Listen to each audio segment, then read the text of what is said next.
Olá pessoal, eu sou o pastor Ramires Pacheco, pastor em Macaé, no norte fluminense. Estou aqui com o pastor César Mota Rios e também o pastor Valdemar Garcia, pastores do Distrito do Rio de Janeiro, para começar um novo projeto de podcast dos pastores do Rio de Janeiro, onde nós queremos abordar assuntos importantes da teologia luterana e de como esses assuntos se relacionam com a nossa vida no dia a dia, tentar trazer alguns aspectos mais práticos para fundamentos da teologia luterana e como nós podemos viver essa fé tão bela que foi passada de geração em geração e chegou até nós no dia de hoje. Pastor César, pode se apresentar um pouquinho? Boa noite, eu sou pastor aqui na cidade de Miguel Pereira, na região sul fluminense e numa cidade de serra com menos de 30.000 habitantes e sirvo aqui há 4 anos. Pastor Valdemar? Olá, eu sou pastor está começando meu 25º ano de ministério, 2 anos em Copacabana, aqui no Rio de Janeiro, trabalho na zona sul, né, onde tem 1.050.000 habitantes. Duas realidades extremas, né? Eu tô no meio das duas, moro em Macaé, a cidade aqui tem cerca de 300.000 habitantes. Então, por vezes, a gente está no interior, mas às vezes pega também aquela correria da cidade agitada. Pois bem, no dia de hoje nós vamos falar sobre os três fundamentos, os três solas da reforma. Três grandes pilares da reforma luterana que moldam a reforma e nos guiam até hoje. Pastor César, primeira pergunta para o senhor. Como você vê a relevância desses princípios, sola gratia, sola escritura e sola fide, para a vida do cristão nos tempos de hoje? Eu acho que no nosso tempo, assim, ele é caracterizado por, eh, uma uma ventania constante de doutrinas, né, as escrituras falam de ventos de doutrina, a gente tem, uma profusão de ensinamentos e de opiniões que chegam às pessoas de forma muito ágil, e entendo que esses 3 princípios, eles ajudam a dar um suporte à pessoa para ter uma convicção do que ela é, do que ela entende, do que é a verdade da fé cristã, sabendo que ela pode escutar a mensagem, eh, centrada no evangelho no domingo na sua congregação, mas ela vai escutar, outras tantas versões disso pelas redes sociais, pelo WhatsApp, e ter esse fundamento bem claro e com convicção, já é um caminho bom andado para evitar muita confusão. Então, eh saber disso, né, ter isso como correto, como fundamento, me parece um bom caminho para evitar que uma pessoa seja derrubada por qualquer conversa fiada que há por aí. Muito bem. Bom, pensando então, nessa ventania que somos expostos diariamente, né, vamos falar sobre o sola escritura, né. Pastor Valdemar, se o senhor pudesse, apresentar para alguém esse conceito que nunca ouviu falar, né, do sola escritura, como o senhor apresentaria, como o senhor falaria para essa pessoa o que é o sola escritura?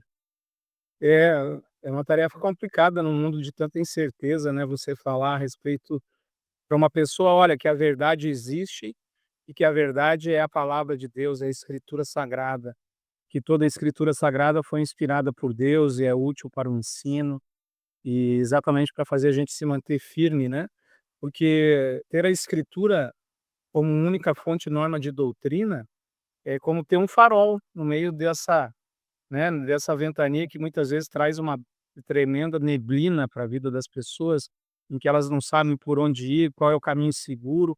Então ter a escritura como, né, a única fonte e norma de doutrina, é como ter um farol no meio de uma noite nebulosa, tempestuosa, em que a gente pode mesmo no meio da ventania, da tempestade, olhar e encontrar ali uma direção, uma orientação, um caminho. Então eu apresentaria a Bíblia exatamente como a verdade que ilumina e que aponta uma direção segura para a gente trilhar essa jornada que é a nossa vida aqui na Terra.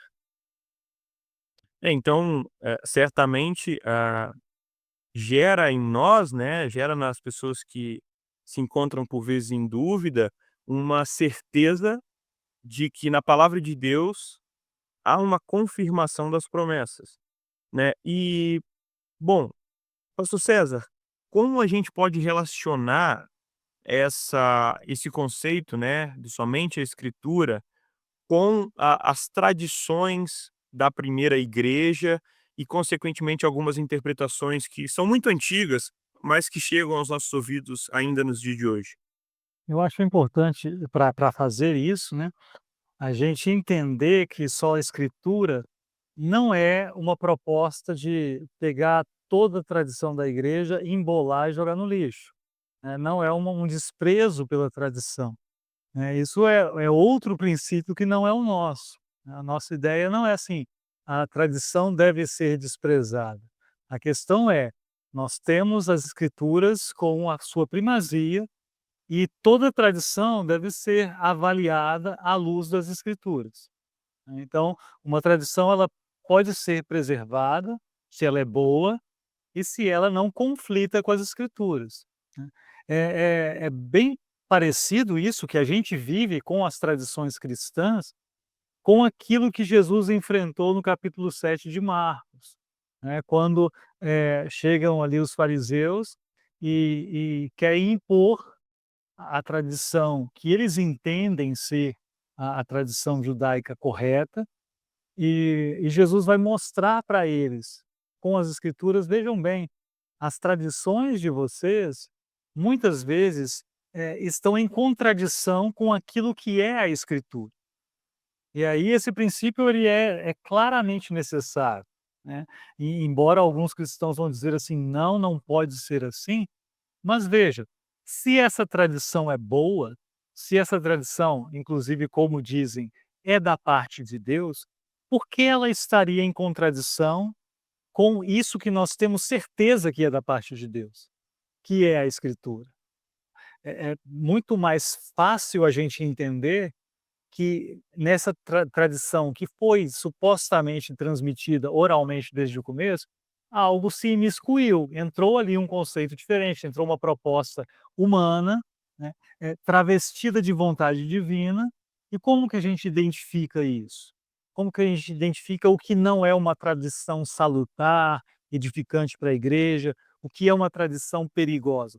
Aquela que vai contra as escrituras, né. Então, o sola escritura é importantíssimo para a gente definir o que é artigo de fé e o que é, por exemplo, uma mera opinião, ou um costume de uma época, o que é vontade de Deus e o que é vontade de gente, que pode ser até uma vontade sábia, pode ser até algo bom, mas não é para ser apresentado para as pessoas como algo da parte de Deus, né. Então, o princípio, ele nos serve muito para isso, para diferenciar as coisas, né. E acho que a igreja luterana tem feito uso, desse princípio de forma muito clara. Quando a gente diz, por exemplo: "Olha, certas práticas nossas são boas e a gente quer preservar, mas a gente não tem o direito de apresentá-las como culto necessário". Colocar nas consciências das pessoas que elas precisam de toda forma fazer isso, porque é a vontade de Deus. Calma, se não está nas escrituras não é assim, né. Eu não sei se eu respondi a pergunta, eu acho que a pergunta era outra talvez, né, tinha um ingrediente diferente aí. Não, não, contribuiu muito para o nosso pensamento e para a gente chegar, numa das perguntas que eu gostaria de fazer para o pastor Valdemar, que é sobre, como esse princípio, bíblico ou princípio, teológico, afetou as experiências que o senhor teve no seu ministério. Foi positivo? Facilitou? Dificultou em outros casos? Como foi isso? Ter só a escritura Isso. é uma tranquilidade, né, pra ser bem sincero, porque é muito comum, vocês devem passar por isso também, né, que às vezes perguntam assim: "Pastor, qual é a tua opinião a respeito de tal assunto?".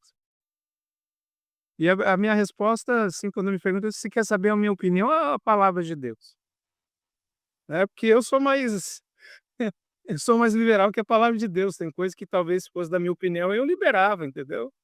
Mas ia estragar a vida de muitas pessoas. Mas a palavra de Deus não, né, porque ela é boa, ela apresenta a boa e santa vontade de Deus. Então ela é muito tranquilizadora, porque, assim, não é a minha opinião, não é a minha visão do mundo, não é a minha ideologia, não é o que eu acho, mas é o que o Papai do céu revelou. E aí, como a gente parte do princípio que a palavra de Deus, ela é perfeita, ela tem como propósito sempre, né, trazer conforto, orientação, senão puxão de orelha, mas sempre visando o que? A salvação. Deus, né, não se agrada da perdição, ele quer que a gente use a palavra para resgatar os perdidos. Então é muito tranquilo para mim, assim, nesses anos de ministério, basear os meus aconselhamentos, as conversas, os sermões, na palavra de Deus. E quando às vezes a gente dá opinião demais, a gente acaba, eh, se lascando e talvez lascando os outros, sabe, porque a nossa opinião é falha, às vezes o nosso coração, diz alguma coisa e nem sempre aquilo que vem do coração é uma coisa boa, por mais que você tenha boa intenção, às vezes é um mau conselho.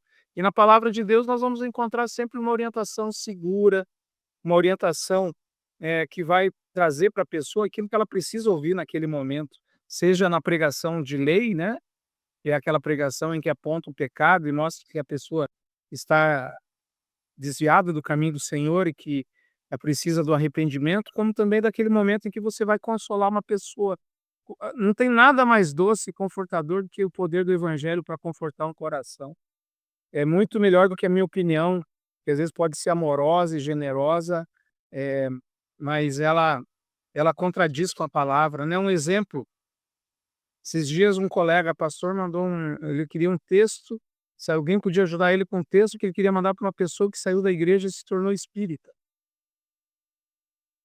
E o que levou ela a ir para o espiritismo, um momento de luto, em que ofereceram para ela um conforto dizendo assim: "Olha, seu ente querido, quer se comunicar com você, e o seu ente querido ele terá uma nova chance".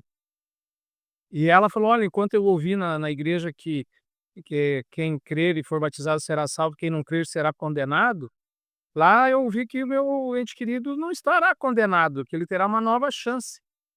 É mais consolador talvez que a mensagem que o nosso colega lá pôde pregar ou dizer para aquela pessoa, não sei o contexto, mas qual é a verdade? A ressurreição ou a reencarnação?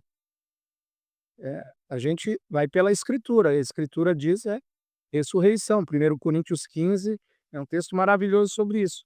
Então pra mim é muito tranquilo e confortador, assim, eu durmo em paz sempre que eu prego a palavra, porque eu sei que a palavra de Deus é fiel, a palavra de Deus é perfeita, que a palavra de Deus é justa, eficaz e que ela não volta vazia. E as minhas palavras muitas vezes são vazias. Eu acho, só comentando assim, né, eu acho que essa coisa de dormir em paz, porque eu preguei a palavra, né, isso devia ser até mais ensinado, lembrado entre nós, né. Às vezes a gente pode não ter feito a mensagem mais linda ou mais confortadora, não saiu todo mundo, né, levitando dali, mas a questão é: a palavra foi pregada ou foi outra coisa, né? Se foi a Não. palavra, a sua tarefa foi feita. Fosse fiel no pouco. É bom demais. Perfeito. É, o Salmo 119 diz que a palavra do Senhor é lâmpada para os nossos pés, né, não nos deixa vacilar, né. Obrigado, pastores. E você, ouvinte, tem algum exemplo em que a palavra do Senhor foi luz para o seu caminho? Compartilhe com a gente aqui nas redes sociais usando a hashtag Entre a Cruz e a Graça.